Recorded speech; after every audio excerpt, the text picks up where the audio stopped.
हमारा जो education system है, क्योंकि हम खुद जब इस चीज़ से डील करते हैं, बच्चे ये बात बहुत कहते हैं कि हमारा जो एजुकेशन सिस्टम है वो बहुत ट्रॉमेटाइजिंग है बहुत सारी चीज़ों को लेके, और बच्चे बहुत क्रश्ड फील करते हैं। तो उसमें आपको क्या लगता है कि ये जो एजुकेशन सिस्टम ओवरऑल है उसका क्या रोल है हमें ट्रॉमेटाइज करने में ओवरऑल? देखिए, एजुकेशन सिस्टम ने ना बहुत सी मतलब इसमें बहुत से मसाइल हैं। एजुकेशन सिस्टम भी बच्चे को एज इट इज़ कबूल नहीं करता। कबूल ना करने का मतलब है कि उसके पोटेंशियल्स पे एतबार नहीं करता। एजुकेशन सिस्टम जो है ये कंपैरिजन माइंडसेट डेवलप कर देता है।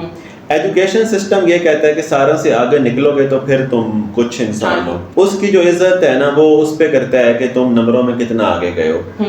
नंबरों की बेस पे जब आप किसी आदमी को परखते हैं तो उसके सारे पोटेंशियल्स की तौहीन करते हैं आप, यानी this is insult to their intelligence. अच्छा, जब एग्जाम सिस्टम आपको फेल करता है तो आप एग्जाम सिस्टम पे डाउट करने की बजाय अपने बच्चे पे डाउट कर लेते हैं। आप अपने बच्चे को इज्जत इस बेस पे दे रहे हैं कि वो कितनी चीजें याद करके पेपर में लिख पाया है, उस इंसान की इसके अलावा कोई कीमत नजर नहीं आई आपको। एजुकेशन सिस्टम ने बच्चे के सिर्फ वो पोटेंशियल उजागर की है जिससे इकोनॉमी को मैक्सिमाइज कर सके और कारपोरेट सेक्टर में सक्सेसफुल हो सके। इन्होंने उसके इमोशन को सप्रेस करके उसकी नीड्स को उसको इतना लालची किया नंबरों का कि वो अपनी इमोशनल नीड्स को, अपने प्रॉब्लम्स को, अपने ट्रॉमा को, अपने मूड को, अपने एंगर को, अपनी बिटरनेस को, सब को सप्रेस करके अपने आप को फोर्स करता रहा कि वो नंबर ले। और हमने इतना एक अनहेल्दी कहीं कंपटीशन बना दिया हुआ है ग्रेड्स के पीछे। जिस तरह का ट्रीटमेंट स्कूल में होता है उससे कॉन्फिडेंस तबाह हो जाता है, अपनी सेल्फ स्टीम पे डाउट हो जाता है। जब कॉन्फिडेंस तबाह हो जाएगा तो आप सवाल नहीं पूछ पाएंगे, आप बगैर लड़े इख्तलाफ नहीं कर पाएंगे, आप बस सेल्फिशली एम्बिशियस होकर नंबरों के पीछे भागेंगे, फिर जॉब के पीछे भागेंगे।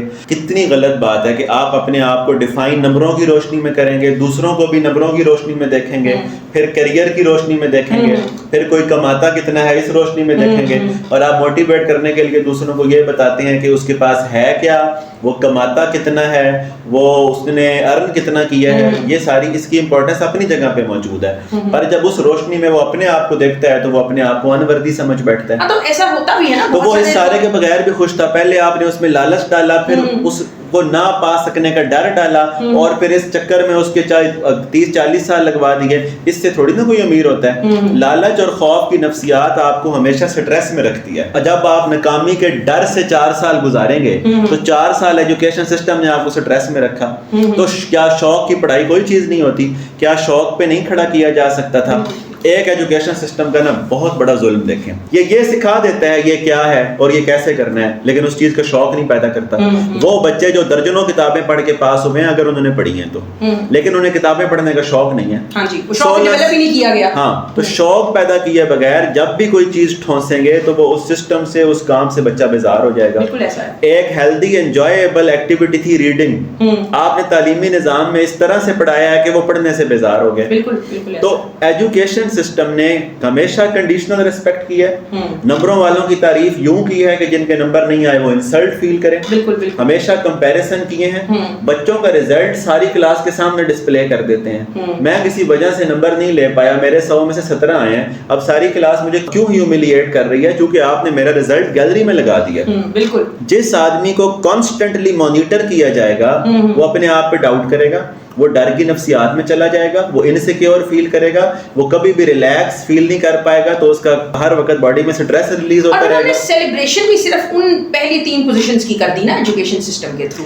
हमने बाकी चीजों को सेलिब्रेट करना छोड़। मुझे एक बात बताएं, पहली पोजीशन लेने वाला पहले तो पूरा साल पैनिक में रहा है, पूरा साल एंजाइटी में रहा है, यानी पोजीशन ना आने के डर में रहा है। पहले वही रहा। तो एक तो डर की नफ्सियात उसको लगी। ये मैं नहीं कह रहा नहीं लेनी चाहिए, आती नहीं, इसके और भी तरीके हैं, कामयाब होने के और भी तरीके हैं। फिर तालीमी निजाम ने जो थर्ड आता है वो भी उदास और मायूस है, और सेकंड वाला भी कि मैं 2 नंबरों से रह गया हूं। ये कौन सा सिस्टम है जो मेजॉरिटी को सेल्फ डाउट में डाल देता है, जो मेजॉरिटी की वर्थ की तौहीन करता है, जो मेजॉरिटी के पोटेंशियल्स पे डाउट करता है, जो मेजॉरिटी के रियल पोटेंशियल को एक्नॉलेज ही नहीं करता? ये किसके लिए बनाया गया है? फिर मेरा एक सवाल इसके साथ ये भी है कि चले अगर हम दुनिया में जाके देखते हैं कि गोल्ड मेडल्स भी आ गए, सब कुछ आ गया, वो लोग जितना इस वक्त आइसोलेशन का शिकार है और एलियनेशन का शिकार है, वो इस वक्त बड़ी अलार्मिंग सिचुएशन है। रिलेशनशिप निभाने की अहलियत नहीं है उनकी, अपने आप को खुश रखने की अहलियत नहीं है उनकी, अपने अच्छा वो जो अचीव उन्होंने किया उसे एंजॉय नहीं कर पा रहे। बिल्कुल ऐसे ही। मसलन डॉक्टर बनना था, इंजीनियर बनना था, सीएसपी बनना था, जो भी बनना था, अब बन गए हो, अब एंजॉय करो। अब एंजॉय नहीं कर पा रहे, क्योंकि पूरी जिंदगी आपने उसको वो दिमाग दे दिया जो वरीसम थॉट्स क्रिएट करता है, जो हमेशा फ्यूचर के खदशे पालता है। अब ये अचीव कर लेता है ना तो अगले फ्यूचर के खदशे पालने लग जाता है। अच्छा, अब ये रिलेशनशिप में भी आता है तो उसमें भी इनसिक्योर नफ्सियात से आ जाता है, फिर उधर खुद को प्रूव करने के चक्कर में लगा रहता है। अच्छा, ये जो बंदा है इसकी पूरी साइकी की तरतीब खराब हो जाती है, ये कभी भी सेफ फील ही नहीं करता, ये सिक्योर फील ही नहीं करता, कांस्टेंट थ्रेट में रखता है तालीमी निज़ाम, कांस्टेंट थ्रेट में रहने वाले का दिमाग क्रोनिक वरी में रहता है, एंजाइटी में रहता है, वो हमेशा इनसफिशिएंट फील करता है, वो सिक्योर नफ्सियात में नहीं जीता, बिल्कुल ऐसा है, वो अदम इत्मीनान की नफ्सियात में जीता है, वो अदम तहफ़्फ़ुज़ की नफ्सियात में जीता है, वो खौफ बेस्ड नफ्सियात में जीता है, वो एतमाद की नफ्सियात में नहीं जीता, वो कनेक्शन की नफ्सियात में नहीं जीता, वो सिक्योर नफ्सियात में नहीं जीता, और उसका ब्रेन का काम होता है कंटिन्यूअसली अपने फ्यूचर के आने वाले मसलों को प्रिडिक्ट करता रहे। ठीक है। और जो आदमी इस प्रेजेंट मोमेंट से डिस्कनेक्ट होके ये माइंड में ट्रैवल करता रहता है कि क्या क्या बुरा कैसे होगा और उससे बचना कैसे है, ये हमेशा सर्वाइवल मोड पे होता है और खौफ बेस्ड होता है। इसकी बॉडी में केमिकल रिलीज हो रहे हैं, इसकी बॉडी डैमेज हो रही है, और इसको फिर भी अपने आप को ये समझता है कि मैं अभी भी कुछ और कर लूंगा तो खुश हो जाऊंगा। बेशक जो कर रहे हैं वो करते रहें, लेकिन उसके साथ खुशी को ना जोड़ें, सक्सेस को ना जोड़ें, अपनी सेल्फ स्टीम को ना जोड़ें, अपने कॉन्फिडेंस को ना जोड़ें। यानी दो रिजल्ट बुरे आए फिर तो आपका कॉन्फिडेंस बैठ जाएगा। एक बच्चा ये नंबर लेके कामयाब होने वाला है ही नहीं, तो वो तो फिर पूरी जिंदगी हसरतों में मारा रहेगा। अच्छा, ये तालीमी निज़ाम पता क्या नफ्सियात पैदा करता है? दूसरे की कामयाबी देख के खुद हसरत में चले जाना या हसद में चले जाना। दूसरे के जो अचीव किया हुआ है उसको जब भी देखा तो अपने आप में नादिम हो गए।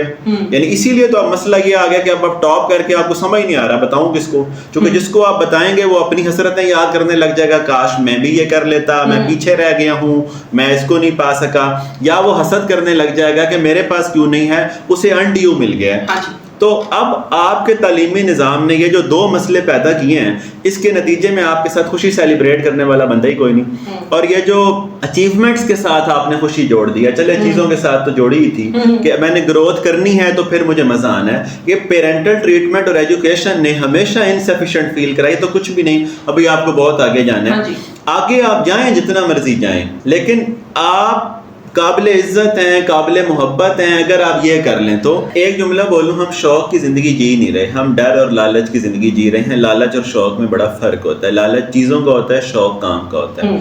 हमें काम का शौक दिलाए बगैर हमसे काम करवाया गया है। हाँ जी, बिल्कुल। और खौफ की बेस पे या लालच की आपको इंसेंटिव मिलेगा, ड्यूटी कर लो, खड़े हो जाते हैं ड्यूटी करने, या डराते हैं ना कि तो ये हो जाएगा तो कर लेते हैं। तो शौक की जिंदगी कोई जी नहीं रहा, डर और लालच में रह के कौन सा वो नहीं होना जो होना है वो तो फिर भी हो जाएगा। आप डरते भी रहे तो क्या आप नाकाम नहीं होते? तो नाकामी तो वैसे ही पार्ट एंड पार्सल था, उसके साथ खुशी को जोड़ने की क्या जरूरत थी, या कामयाबी के साथ। एक तो शौक की जिंदगी को ऑप्ट करें, और वो कब होगा जब रियल सेल्फ से कनेक्ट होंगे। अभी तो लोगों को पता ही नहीं मेरा शौक क्या है। ट्रॉमा का एक इम्पैक्ट ये होता है कि वो आपके अपने ट्रू पोटेंशियल से आपको ना वाकिफ कर देते। किसी को अपनी हॉबी का अगर पता हो तो इससे बढ़ के और क्या चाहिए। वो जो हॉबी बता रहे हैं असल में वो उनकी एडिक्शंस हैं। वो जब उन्हें पेन हुआ तो उन्होंने जिस चीज में पनाह ली उन्हें लगता है ये मेरी हॉबी है। नहीं जनाब, वो आपकी प्लेजर सीकिंग नेचर के नतीजे में एडिक्शन पैदा हुई है। हॉबी के लिए एडिक्शन से बाहर आके, लालच से बाहर आके, खौफ से बाहर आके अपने आप को देखना होता है।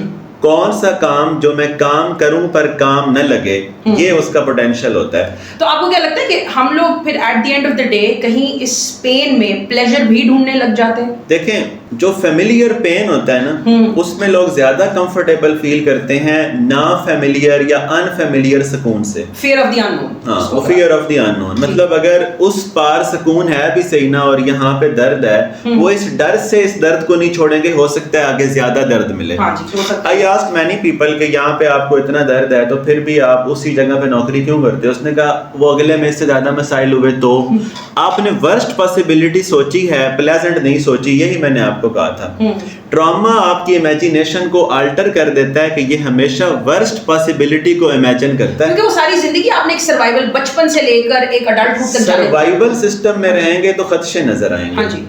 और जीने के लिए खदशों और लालच से बाहर आके रिकनेक्ट होना पड़ता है ट्रू सेल्फ के साथ। तो तालीमी निज़ाम जिस पैटर्न पे हमें बना देता है वो रियल सेल्फ से दूरी है, वो रियल सेल्फ से आशना नहीं करता, वो रियल सेल्फ से बेगाना करता है। बिल्कुल ऐसा। और वो जस्ट आपको कहता है कि मार्केट फोर्सेस को, यानी मार्केट की नीड पूरा करने के लिए खुद को कस्टमाइज करो। हाँ जी। और आप इतना कस्टमाइज कर लेते हो कि आप वो भी नहीं रहते जो आप होते हो, और वो आप बन नहीं पाते जो वो चाहते हैं। तो आप अननेचुरल तरीके से मशीनरी बने रहते हो और पैसे कमाते रहते हो। और ये सारे लोग जब रुक के अपने आप को देखेंगे, इनकी बॉडी में पेन्स होंगे, इनके अंदर इमोशनल पेन होंगे, इनकी गर्दनें थकी होंगी, इनके मसल टायर्ड होंगे, बिकॉज अननेचुरल लाइफ जितना लंबे अरसे गुजारेंगे उतने ज्यादा डैमेज। जब आपको ये याद ही नहीं है कि इमोशन एक्सप्रेस भी करने होते हैं और आपको डिसाइफर भी नहीं कर पा रहे मेरे अंदर इमोशन है कौन से, और आपने नब किए रखा पूरी जिंदगी का, एक बार मैं ये बन जाऊं फिर मजे होंगे। जब भी रियल और ट्रू इमोशन को अटेंड किए बगैर, उन्हें क्रश करके और ऊपर पांव रख के और उन्हें मसल के आप अगला कदम उठाएंगे, आपको कीमत देनी पड़ेगी। बिल्कुल ऐसी है। तो जब पास्ट रिजॉल्व नहीं किए और प्रेजेंट के साथ रिश्ता नहीं बनाया और फ्यूचर के साथ पॉसिबिलिटीज पे यकीन नहीं है आपको, तो फिर ये लाइफ जितने लंबे अरसे गुजारेंगे उतनी बड़ी कीमत देनी पड़ेगी।